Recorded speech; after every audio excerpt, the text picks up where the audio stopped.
মহাদেবের ছবিটা যতবার দেখি না দেখলেই চোখে জল আসে। যে মহাকুম্ভ হয়েছে সেখানে এক টুকরো সমুদ্র মন্থন পড়ে মানে হয়েছে, তারপরে এক মুঠো সমুদ্র মন্থন পড়ে মানে অমৃত পড়ে ওর জন্য ওই জায়গাটা আজ কুম্ভমেলা তো সৃষ্টি হয়েছে।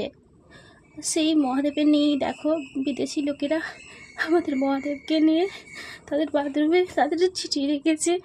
আমাদের যিনি মহাদেব তিনি বিষ পান রক্ষা আমাদেরকে মর্তবাসী লোকেদের রক্ষা করার জন্য তিনি বিষ পান করে ফেলেছেন। এই ব্রহ্মাণ্ডটাকে পুরো রক্ষা করেছেন যাতে বিষটা আমাদের মধ্যে না ছেড়ে। তারা আমাদের কী করছে, মহাদেবকে নিয়ে বাথরুমে চিঠি রেখে দিয়েছে। আমরা কি মানুষ নয় নাকি? আমাদের ভগবান কি আমাদের নয়? তারা এত ঘৃণা করে আমাদের মহাদেবকে কেন?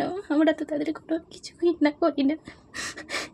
আমাদের মহাদেবের ওপর কেন এরকম এতটা কোথাকার মানুষ বিদেশিরা এরকম আমাদেরকে ঘৃণা করে? মনে হয় অনেক টয়লেট এরকম তৈরি হয়ে গেছে। আজ মহাকুম্ভে কত কোটি কোটি মানুষ যাচ্ছে, কারণ ওখানটায় দুপুরটা অমৃত পড়েছিল বলে। ওখানে মহাদেবেরই বেশি স্থানের মতনই পড়ে। আমাদের মহাদেবকে নিয়ে এরকম কেন তুচ্ছ? তাদের ভগবানকে নিয়ে তো আমরা কোনোদিন কিচ্ছু করি না। তারা আমাদেরকে মহাদেব কত বিষ পান করে ফেলেছিলেন। অমৃতটা যখন বিষ হয়ে গিয়েছিল জলে পড়ে, তারপরে মহাদেব পান করে দিয়েছিল যাতে দেখছি মর্তবাসী না মরে।